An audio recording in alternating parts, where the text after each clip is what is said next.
Bonjour et bienvenue sur OM5. Aujourd'hui, je suis avec Chantal Virapin. Elle vient de la Martinique, mais elle est installée depuis plusieurs années en métropole et elle a un salon de beauté et de coiffure. Alors, j'ai voulu présenter ce salon de beauté et de coiffure comme un salon de beauté et de coiffure affrantier, mais ce n'est pas que ça. Un salon de coiffure, en fait, aujourd'hui, doit savoir tout faire. Alors, c'est vrai qu'ils ont des facilités avec les femmes métissées et les femmes noires. On va voir ça tout de suite avec elle. Chantal, bonjour. Bonjour. Alors j'ai été faire quelques petites recherches sur internet sur vous. Vous êtes connue non pas par le nom de votre salon, mais votre nom, tout simplement. Vous êtes souvent citée par des femmes qui demandent « Est-ce que vous avez essayé Chantal Virapin ?» C'est presque devenu une marque.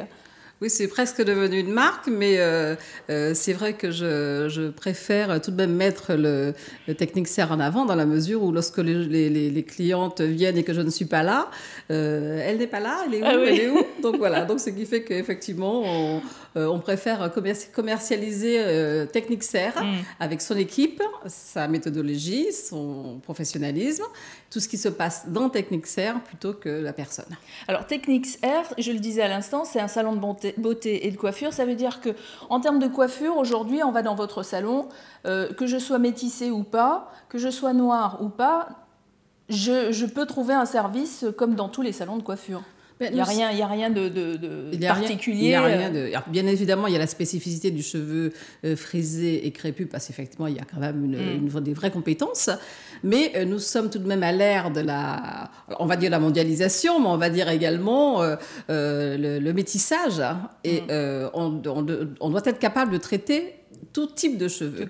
Donc, quand on arrive dans notre salon, on sait traiter aussi bien cheveux européens, cheveux maghrébins, cheveux asiatiques. Et quelle est la différence entre tous ces cheveux, justement? Il y a une vraie différence sur la forme du cheveu, les technicités, mais ça s'apprend. Hein. Certains sont ronds, c'est ça? Il y a la forme carrés, du cheveu, il va y plat. avoir le cheveu plat, le cheveu rond, le cheveu qui va être plus fragile, plus solide, le cheveu sur lequel on va amener des transformations.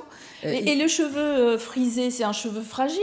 C'est le cheveu le plus fragile, en fait. C'est vrai? Hein. Oui, on aurait pu penser que c'est comme la peau noire et métissée, qui reste quand même très fragile et très sensible. Et le cheveu afro, effectivement, le cheveu frisé et métissé reste le cheveu. Et le cheveu crépus est encore le plus fragile, qui casse comme du verre.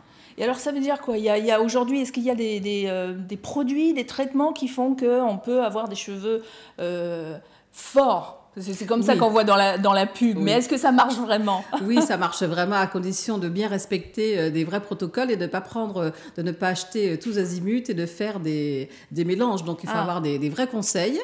Il y a tout ce qu'il faut. Pratiquement maintenant pour traiter le cheveu d'une manière générale, de cheveux très crépus aux cheveux souples, métissés. On va voir quelques photos d'exemples de coiffure afro. Alors j'ai trouvé un portrait d'une femme en 1880, c'est ça. Est-ce qu'aujourd'hui on peut encore se coiffer comme ça?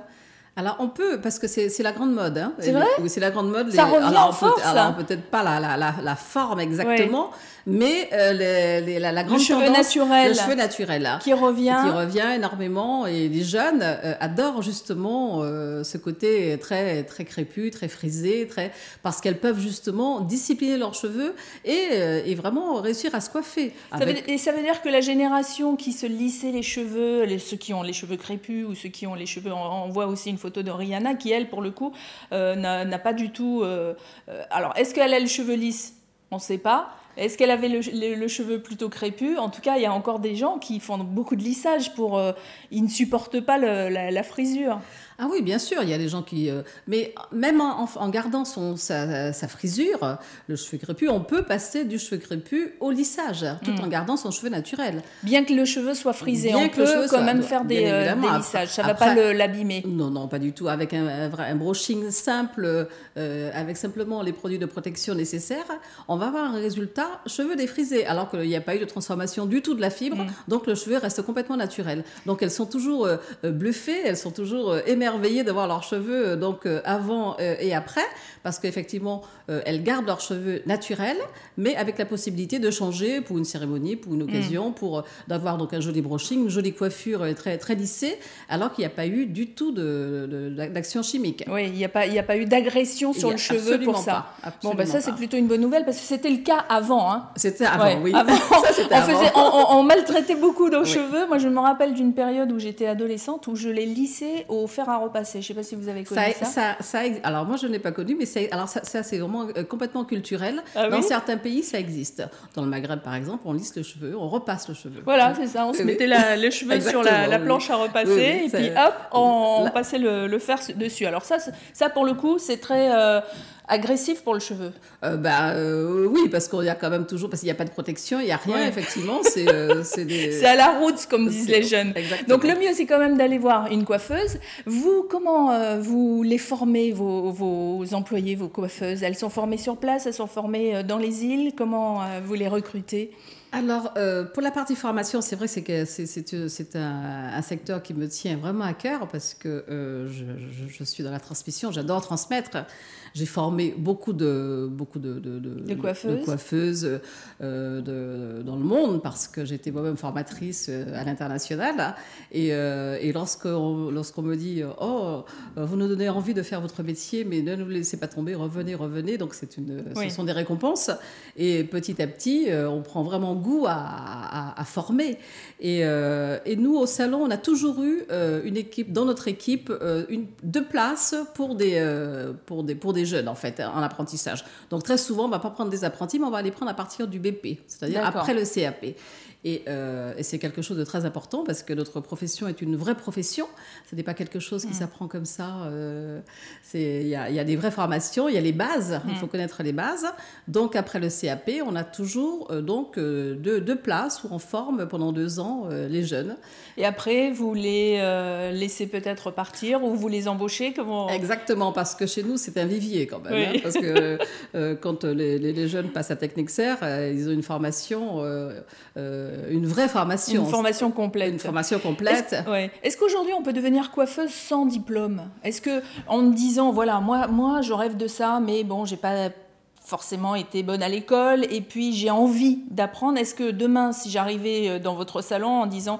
Écoutez, madame, moi, j'ai vraiment envie d'apprendre. J'ai pas de diplôme, mais je veux apprendre. Est-ce que ça, c'est encore possible aujourd'hui? Alors, non, parce que moi, je ne peux pas recevoir un jeune en disant, d'accord, je vais vous former comme ça, sans une structure, en fait.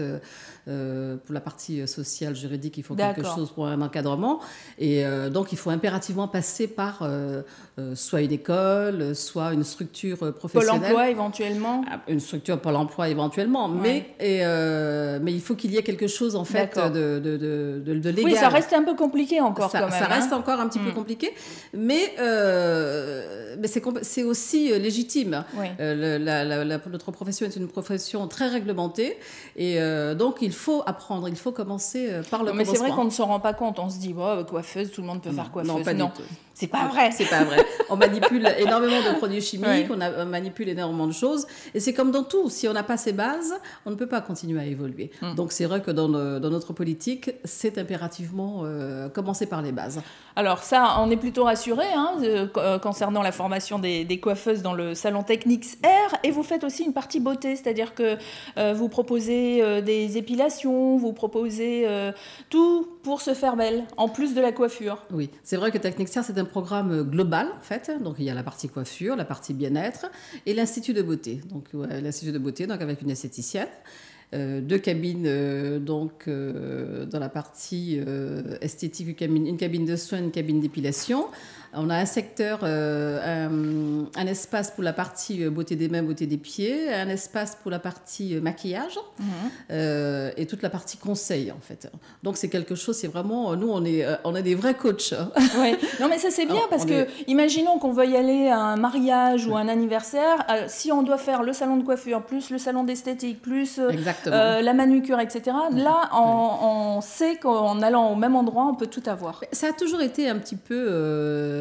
ma méthode de travail, on va dire, dans la mesure où c'est complémentaire, en fait. Hein. Donc, et même le maquillage, parce qu'on n'en a pas parlé, mais le maquillage aussi. Oui. Et alors, vous faites aussi des poses tissage, poses perruque, c'est-à-dire? Il y a toute la partie atelier.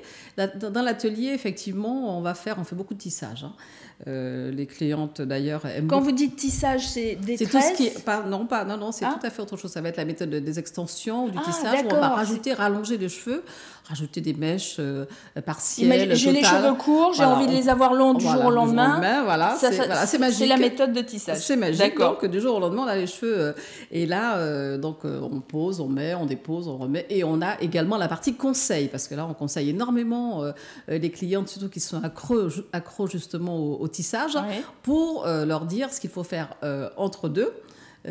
À quel moment il faut laisser reposer le cheveu, à quel moment le cheveu a besoin de respirer, à quel moment. Donc il y a aussi un travail autour du tissage. On sent la pédagogue quand même en vous, à chaque fois que vous parlez de votre métier. En tout cas, on peut vous retrouver où? Votre salon est situé où? Alors nous sommes au 18 rue de Clignancourt, Paris 18e. Et donc facile, nous sommes donc au pied de Montmartre. Alors, quand on descend la station de métro, nous sommes entre le métro Barbès ou Anvers. Mais nous sommes bien situés au pied de Montmartre. Voilà, vous avez l'adresse. Pas de page Facebook, je n'en ai pas trouvé. Non. Pas de site web. Il y en avait un, mais il est il est en train de se refaire. D'accord. Donc le site web, on peut quand même le donner, même s'il n'est pas encore tout à fait actif. Tout va être dans le nouveau programme qu'on a prévu pour janvier. Ah bon, alors on aura l'occasion d'en reparler d'ici janvier. On est en train vraiment de préparer pour l'instant toute la partie fin d'année, parce que c'est dans le commerce, c'est comme ça. Il faut toujours avoir une période d'avance. Oui, vous avez des promotions, vous m'avez dit. Alors, toutes les semaines, vous faites systématiquement des promotions, le mercredi. Alors, en ce moment, il y a une période de promotion donc les mercredis et jeudis jusqu'à la fin novembre. Et effectivement, bon là par contre, il va falloir venir au salon pour voir un petit peu, parce que c'est pas sur l'ensemble du programme, mais sur voilà, je vais aller tester le salon, parce qu'il paraît qu'il faut que je fasse des choses avec mes cheveux. Absolument, avec plaisir. Je viendrai vous voir, Chantal. En tout cas, merci d'être venue nous présenter votre salon. Merci. Un petit mot à la Martinique, puisque... oui, avec coucou à la Martinique, surtout que je vais venir très bientôt faire un petit... me ressourcer, comme on dit. Donc préparez-vous en Martinique, Chantal Virapin. Ça sera des vacances. Voilà, que pour les vacances. Elle ne vient pas pour travailler, mais elle viendra faire des bisous à tout le monde. Merci Chantal. Merci beaucoup.